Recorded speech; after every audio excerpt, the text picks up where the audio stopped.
আমার বাবারা যেই সময় আপনারা আমরা কবরের মধ্যে যাব, ওই কবর তো বড় কঠিন জায়গা রে।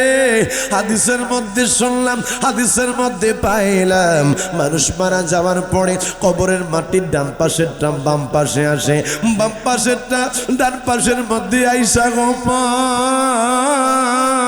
মানুষের এই হাড্ডিগুলো এক পাশ থেকে আরেক পাশ থেকে আরেক পাশের মধ্যে ঢুকায়া দেয়। সেই কবরের মধ্যে আমার আল্লাহ 99টা সাপ রাখছে রে বাবা। সেই কবরের মধ্যে সাপ বিচ্ছুর অভাব নাই, বড় বড় সাপ আল্লাহ রাখছে। ওই কবরের মধ্যে আমরা না জানি কেমনে থাকবো। কিন্তু হুজুর গো, ইয়া রাসূল আল্লাহ নবী, ওই সাতপুরের মানুষগুলা, বাংলাদেশের মানুষগুলা আপনি নবীর জন্য চোখের পানি ফালাইয়া ফালাইয়া ইয়া রাসূলুল্লাহ বইলা কানছে। ও মায়ার নবী, কবরের মধ্যে আপনি থাকেন, ইয়া রাসূলুল্লাহ কবরের মধ্যে আপনি আমাদেরকে তরাইয়া নিয়েন। এ বাবা রে, যারা নবীর পাগল হয়, যারা আমার নবীরে ভালোবাসে, আমার নবী তাদেরকে রিসিভ করার জন্য কবরের মধ্যে দাঁড়ায়া থাকবে। চিল্লা এখন না আল্লাহু আকবার। দাউদ নবীরে আমার আল্লাহ এত সুন্দর একটা কণ্ঠ দিছে রে মা, এত সুন্দর কণ্ঠে দাউদ আলাইহিস সালাম জাবর কিতাব তেলাওয়াত করত। দাউদ নবী যেই সময়তে তেলাওয়াত করত, এই যে আকাশের উপর দিয়া পাখিগুলা উইরা যায়, হযরত দাউদ আলাইহিস সালামের কণ্ঠস্বর শুই না আকাশের পাখিগুলা পর্যন্ত দাঁড়ায়া যাইতো, জবান খুলে কন্যা সুবহানাল্লাহ। হযরত দাউদ আলাইহিস সালাম বাবা তেলাওয়াত করতেছে জাবর কিতাব তেলাওয়াত করার সময় মানুষগুলা সবাই বাবা তিনার কিতাব তেলাওয়াত শোনার জন্য, কিতাবগুলা তেলাওয়াত শোনার জন্য মানুষ দাঁড়ায়া যাইতো। কিছু মানুষ মাথা হইয়া যাইতো, পাগলামি করতো বাবা, মাথা ঘুরাইতো। কিছু মানুষের কলজা ফাইতো বাবা, মারা যাইতো। এত সুন্দর কণ্ঠ হযরত দাউদ আলাইহিস সালাম বাবার। আরে তিনি তেলাওয়াত যে সময় করতেন, ওই সময় সাগরের মাছগুলা পর্যন্ত নদীর কিনারে, সাগরের কিনারে আইসা দাউদ আলাইহিস সালামের ওই জবর কিতাব তেলাওয়াত শুনতে থাকতো। তারা সেই সময় বাহবা জানাইতো। আমার আল্লাহ ডাক দিয়া বলবে, দাউদ এত সুন্দর একটা কণ্ঠ দিছি রে, আজকে তুমি এই কণ্ঠ দিয়ে আজকে একটু তেলাওয়াত করো। আমার আল্লাহ হুকুম করার পরে 70টা সুর মিশ্রিত একটা কণ্ঠ দাউদ আলাইহিস সালামে দিবে দাউদ নবী। সেই সময় তিনি জাবর কিতাব তেলাওয়াত করবে। আল্লাহ ওই সময় বলবে, তোমাদের কাছে কেমন লাগবে? সবাই কইবে ভালো লাগছে। আমার আল্লাহ কইব, তোমরা এতক্ষণ পর্যন্ত মুসা নবীর তেলাওয়াত শুনছো, ঈসা নবীর তেলাওয়াত শুনছো, দাউদ নবীর তেলাওয়াত শুনছো, মূলটা তো আমি আল্লাহ এখনো পর্যন্ত রাইখা দিছি রে। এখনো পর্যন্ত আমার হাবিব তেলাওয়াত করে নাই। এখন আমার হাবিব, আমার নূরের নবী, আমি আল্লাহ পাকের কালাম থেকে, ফুরকান থেকে তেলাওয়াত করবে। আমার মায়ার নবী রে আমার আল্লাহ এমন একটা চমৎকার কণ্ঠ দিছে বাবা। জাজিরাতুল আরবের মধ্যে আল্লাহর নবীর কণ্ঠ মোবারক শুইনা কোরআন তেলাওয়াত শুইনা রে, কোরআন তেলাওয়াত শুইনা আবু জেহেল আবু লাহাব কয়, মুহাম্মদের কাছে কোনো মানুষ যাইবা না, কারণ সে কোরআন তেলাওয়াত করলে মানুষ তার ভক্ত হয়ে যায়। আজকে আমার ভাই এই জায়গার মধ্যে কোরআনুল কারীমের তেলাওয়াতের বাগান সাজাইছে। আরে আমার বাবা না, এই কোরআনের কত দাম। তুমি আর আমি মোবাইল নিয়ে সময় কাটাইতেছি, 5 মিনিটের জন্য মোবাইল নিলাম বাবা, 1 ঘন্টা চইলা যায়, 2 ঘন্টা চলে যায়, রাতের পরে রাত আপনারাই আমরা সময় কাটাইলাম মোবাইলের মধ্যে। বিজাতিরা আমাদেরকে মোবাইল দিয়া তারা কোরআন নিয়ে গেছে, এই কোরআন রিচার্জ কইরা তারা বিজ্ঞান নিয়ে সামনের দিকে আগাইতেছে। আপনি আর আমি মোবাইল নিয়ে পড়ে আছি বাবা। যেই কোরআন কারীম তেলাওয়াত করলে একটা অক্ষরে আমার আল্লাহ 10টা করে নেকি দান করে দেয়। যেই কোরআনুল কারীম তেলাওয়াত করলে আমার আল্লাহর রহমত নাজিল হয়। যেই কোরআন কবরের নূরে, যেই কোরআন কবরের মধ্যে যাওয়ার পরে তোমার কবরটা নূরে নূরান্বিত করে দিবে বাবা। যেই লোকটা কোরআনে হাফেজ, ওই লোকটা হাসরের ময়দানে 10টা জাহান্নামীর জান্নাতের মধ্যে নিয়ে যাবে। ওই কোরআন আমার আল্লাহ আমার নূরের নবীর উপরে নাজিল করছে। আজকে যারা শুধু কোরআন কোরআন কোরআন কোরআন করতে চায়, আমরা বলি আমরা কোরআনকে ভালোবাসি, কোরআন আমাদের মাথার তাজ, তবে এই কোরআনটাই নাজিল করছে আমার আল্লাহ আমার নবীর উপরে। আপনি যদি আমার জিজ্ঞাসা করেন হুজুর হুজুর কষ্ট হচ্ছে মনে হয় না, মাশাআল্লাহ সামনে আসেন, সামনে একটু সামনে দিকে দূরে শুনে বলেন আল্লাহুম্মা সাল্লি দেনা মুহাম্মাদ আল্লাহুম্মা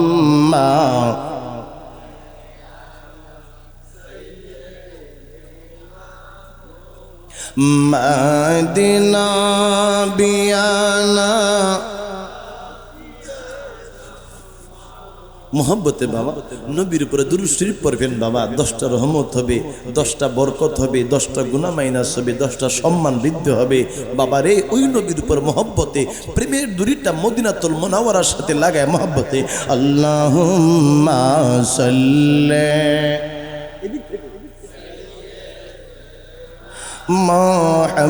মুহাম্মাদিন নাবি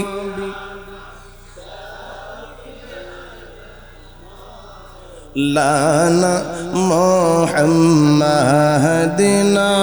নাবিয়ানা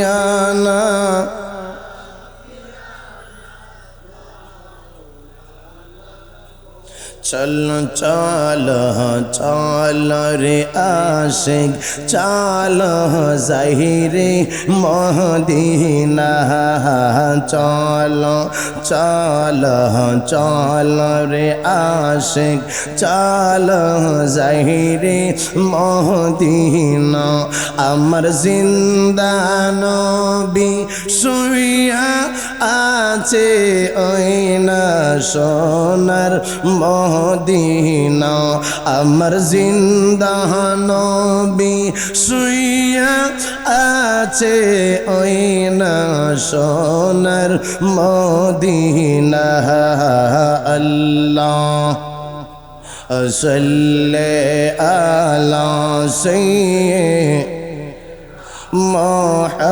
মুহাম্মাদিন নাবি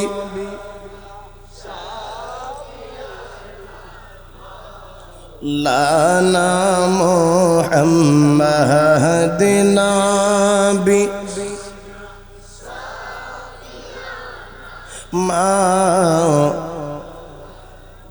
মহিরনা মহিরনা গো জয়নাল তুমি জয়নাল মহিরনা মহিরনা মহিরনা গো জয়নাল তুমি জয়নাল মহিরনা হায় হায় তুমি জয়নাল মারা গেলে নবীর বংশ থাকবে না বলেন তুমি জয়নাল মারা গেলে নবীর বংশ থাকবে না আল্লাহুম্মা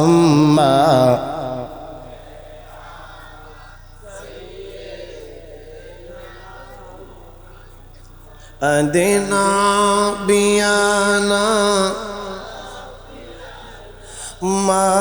মাওলানা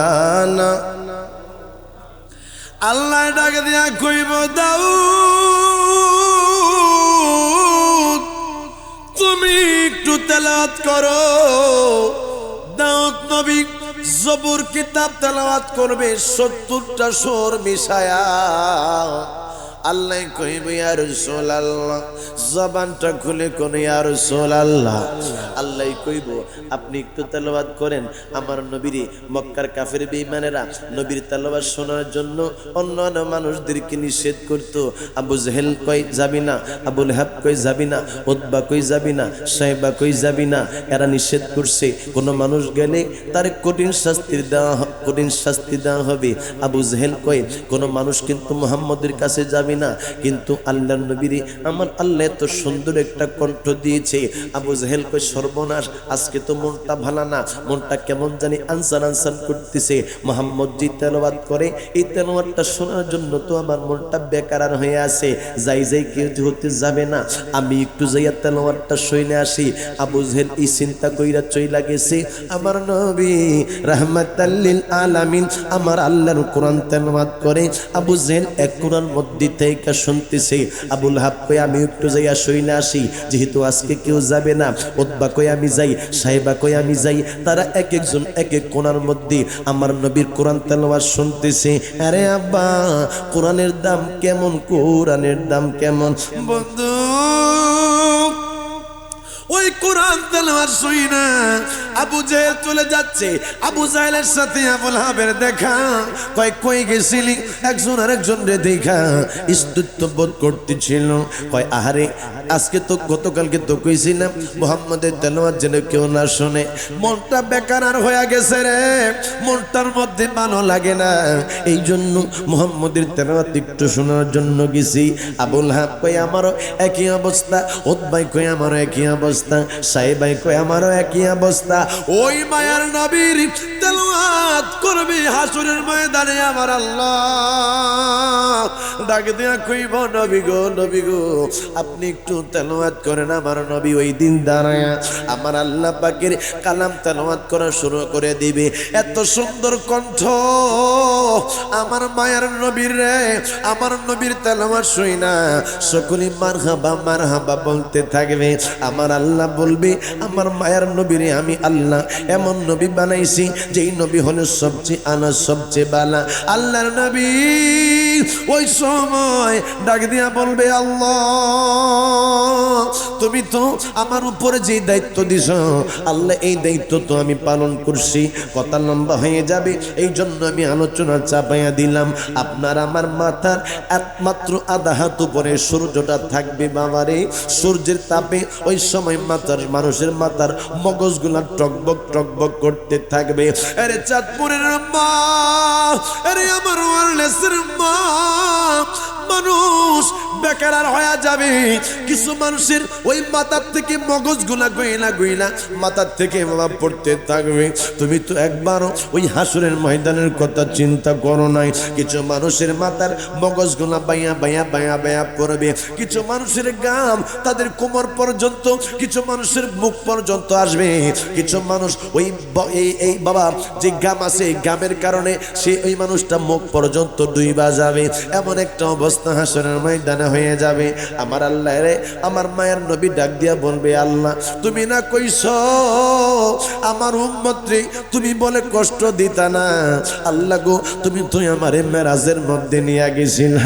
আহারে বাবা, এইটা হইল মেরাজের মাস। আমার আল্লাহ রে, আমার আল্লাহ আমার মায়ের নবীরে ডাক দিয়া কইয়া, রাসূলুল্লাহ আজকে দুইজন আপনি আর আমি প্রেমের আলাপ করতেছি, আমি তো আপনারে কিছু দিতে চাই। আপনি যদি আপনার প্রেমিকার একান্ত কাছে পান তাইলে আপনি কিছু দিতে চাবেন। কথার কথা এটা বললাম। আমার আল্লাহ হইল আমার মায়ার নবী রহমাতুল লিল আলামিনের পাগল। আল্লাহ ডাক দিয়া কয়, ইয়া রাসূলুল্লাহ আমি তো আপনারে কিছু দিতে চাই, আপনি কি নেবেন? আমার নবী ডাক দিয়া কয়, আল্লাহ আপনি আমারে দিবেননি? কই দেওয়ার জন্যই তো তোমারে আমি কইলাম। মাবুদ আমি আমার জন্য কিছু চাই না, আমার গুনাহগার উম্মত গুলান রে মাফ করে দাও। আল্লাহ বলবে, আল্লাহ সময় আদা করলি ইয়া রাসূলুল্লাহ আপনার ৭০,০০০ গুনাহগার উম্মত যারা দুজকি, ওই সমস্ত মানুষের কোনো হিসাব নাই। আমি আল্লাহ বিনা হিসাবে তাদেরকে জান্নাত দিয়ে দিলাম। আপনারে যদি কেউ জিগায় কি চান, আপনি আপনার জন্য চাইবেন বাবারে। আর আল্লাহ যদি আপনারে জিগায় তাইলে আপনি তো দুনিয়ার বাদশাহী যাবেন। আমার আল্লাহ আমার নবীর দ্বিতীয়বার জিগাই এবার একটু কন্যা কি চান? কই ইয়া রাসূলুল্লাহ আপনি প্রথমবার তো উম্মত চাইলেন, 70,000 আমি মাফ করে দিলাম। কয় আল্লাহ তারপর তোমার দরবারে হাত বাড়াইলাম, তুমি আমার উম্মত গুনাহকে মাফ করে দাও।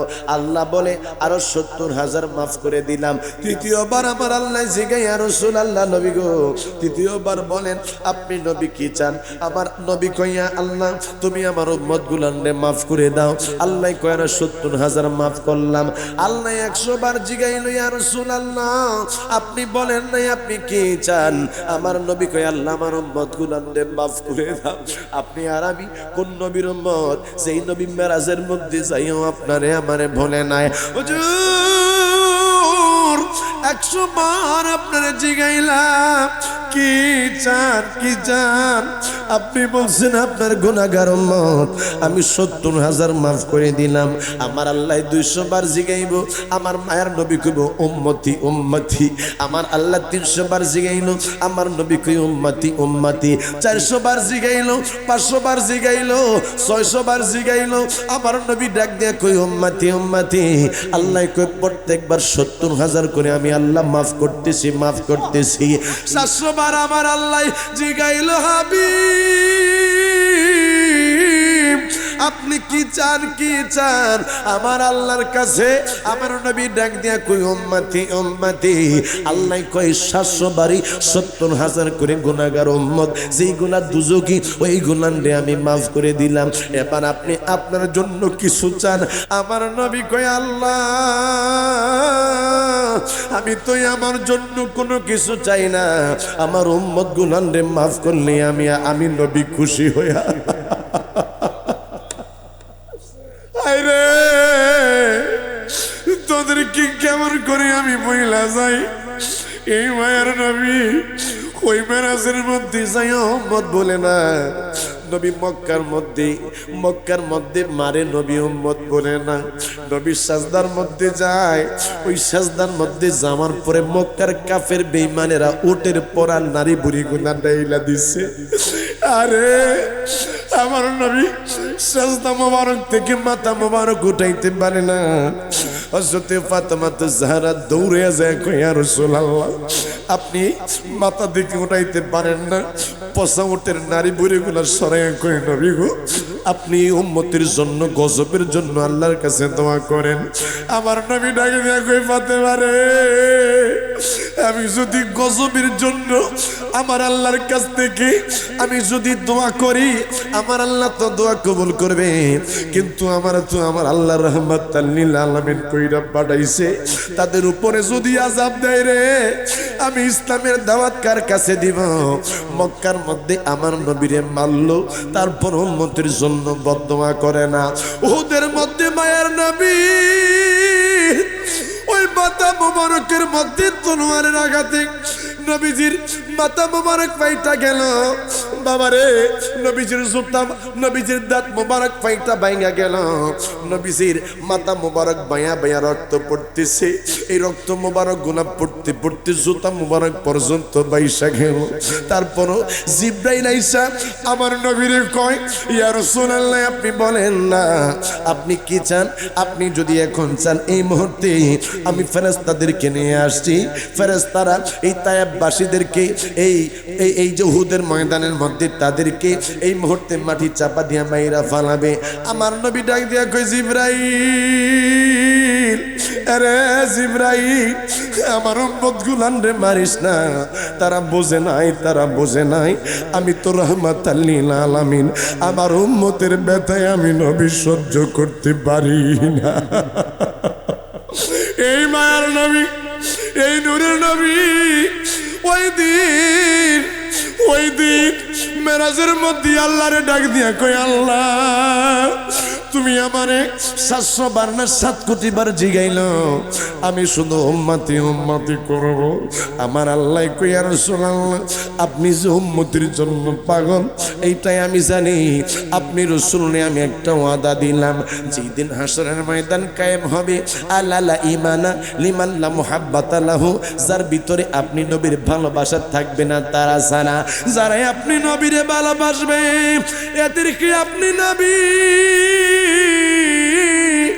যতক্ষণ পর্যন্ত খুশি আপনি সুপারিশ করবেন আমি আল্লাহ তাদের নামাজ রোজা দেখব না, আমি তাদের ইবাদত বন্দেগী দেখব না।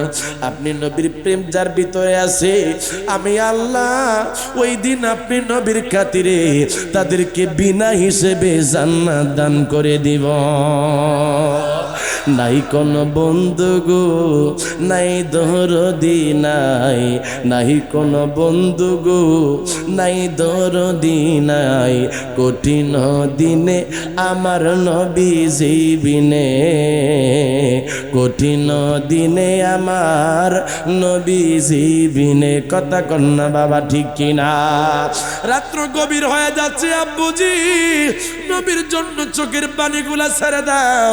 নাই কোন বন্ধু গো নাই দরদি নাই, কঠিন দিনে আমার নবীজি বিনে, কঠিন দিনে আমার রোজ হাসরের কঠিন দিনে রব্বুল আলামিন ওয়াহিদুল কাহার বনিয়া সাজিবেন হাকিম, থাকিবে না দয়া মায়া স্নেহ মমতা, কেউ হবে না কাহারো জন্য জামিন দাতা। হায় হায় হাহাকারে পইরা যাবে দনি, পিপাসায় ফাটিবে ছাতি, মগজ গইলাম পানি, কান্দিতে থাকিবে সেদিন আদমের আওলাদ, কান্দিয়া জানাইব তারা তাদের ফরিয়াদ, কান্দিয়া যাইব তারা আদমের কাছে, আদম যেখানে আদমের কাছে যাবে মুক্তির কারণে, যাইয়া দেখবে আদম নবী রইয়াছে দাঁড়াইয়া, আদম নবীর কাছে উম্মত বলিবে কান্দিয়া, আদম বলবে আমি পাপী বড়ই গুনাহগার, যদিও আদম নবীর কোনো গুনাহ নাই, নবীদেরকে আমার আল্লাহ নিষ্পাপ করছে মাসুম করছে, তারপর হাদিসের মধ্যে আসলো নবীরা অনুশোচনা করবে অনুতপ্ত করবে। আদম বলবে আমি পাপী বড়ই গুনাহগার, আমার কি আর সাধ্য আছে করিতে উদ্ধার, সৃষ্টি কইরা রাইখা দিল বেহেশতের ভিতরে, গন্ধম খাইতে নিষেধ করলো আল্লাহ পরোয়ারে, নিষেধ না মানিয়া গন্ধম খাইলাম বেহেশতে, অপরাধী হইয়া গেলাম হাসরের মাটিতে। আদম বলবে নাফসি নাফসি,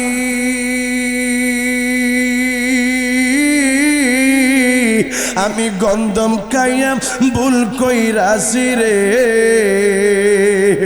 অপরাধী হইয়া গেছি পারব না সেই কারণে, কঠিন দিনে আমার নবীজি বিনে, কঠিন দিনে আমার নবীজি বিনে। চিল্লা কন্যা ইয়া রাসূলুল্লাহ, আর একটু আওয়াজ দিয়া কন্যা ইয়া রাসূলুল্লাহ। আসরের ময়দানে আল্লাহ কইব নবী গো আপনার উম্মত গোলান্ডে কি করবেন?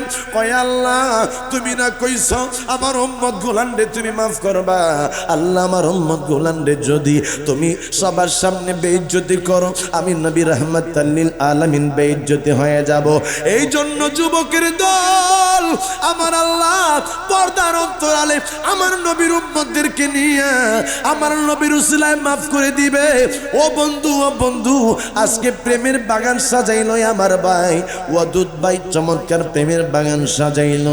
এই মাদ্রাসার মধ্যে ছাত্র পড়লে আমার নবীর প্রেমিক হবে, এই মাদ্রাসার মধ্যে ছাত্র পড়লে রে ওই মাদ্রাসার ছাত্রটা আহলে বায়াতের পাগল হবে, এই মাদ্রাসার ছাত্র ওলি আল্লাহর পক্ষের মানুষ হবে। আমাদের দেশের মধ্যে এমন মানুষ দেখা যায় তারা সন্তানদেরকে মাদ্রাসার মধ্যে ভর্তি করছে, বরং ওই সন্তান ওলি আল্লাহ বিদ্বেষী নবী বিদ্বেষী হয়েছে। আমার ভাই নবীর প্রেমের কারখানা আজকে আপনাদের দেশের মধ্যে দুইটা তৈরি করলো, একটা ছেলেদের মাদ্রাসা, একটা মহিলাদের মাদ্রাসা। আমার বাবারা যদি মাদ্রাসার সাথে থাকেন, যদি মাদ্রাসার পাশে থাকেন, আপনার একটা ছেলে আপনার একটা মেয়ে মাদ্রাসার মধ্যে মধ্যে ভর্তি করেন, হাসরের ময়দানে আপনার সন্তানের উসিলায় আপনি পার হয়ে যাবেন। আপনার সন্তান নেই, নাতিটারে আপনি ভর্তি করে দিবেন। না হুজুর নাতিও তো নাই, আপনি মাঝে মাঝে বাজান হুজুরের সাথে মুসাফা কইরা কিছু হাদিয়া দিবেন, হুজুর মাদ্রাসার মধ্যে কাজে লাগাইয়েন। ওরে আব্বু, আপনার টাকা এই প্রতিষ্ঠানের মধ্যে লাগলে এই প্রতিষ্ঠান থেকে হাফেজে কোরআন হাফেজা বাজ যে সময় বাহির হবে হাসরের ময়দানে, হাসরের ময়দানে ওই বাচ্চা আপনার সুপারিশ করবে। বুখারী শরীফের মধ্যে আসলো একজন মানুষ যেই সময় বিপদের মধ্যে পড়ে যাবে রে বাবা, ওই সময় আমার আল্লাহ ডাকে দিয়া বলবে, এই লোকটারা তো আমি জাহান্নামী দেখতেছি, তার তো কোনো ভালো আমল নাই, দেখ দেখ জীবনে কোনো মাদ্রাসার মধ্যে খেদমত করছিল কিনা, কোনো আলেমের সাথে বৈশাখ খানা খাইছিল কিনা। আমার আল্লাহ রে ফেরেশতা ডাক দিয়া বলবে, আল্লাহ না না, কোনো আলেমের সাথে বৈশাখ খানা খায় নাই, কোনো মাদ্রাসার মধ্যে খেদমত করে নাই। আল্লাহ বলবে, দেখ এমন মানুষের সাথে এই বান্দাটার সম্পর্ক আসেনি যার সম্পর্ক একজন আলেমের সাথে। হ্যাঁ, এমন একজন ব্যক্তি পাইলাম যে ব্যক্তির সম্পর্ক এই ব্যক্তির সাথে, তার সম্পর্ক একজন আলেমের সাথে। আমার আল্লাহ বলবে, যা যা, তার সম্পর্কের কারণে আমি আল্লাহ তার বিনা হিসেবে জান্নাত দান করে দিলাম।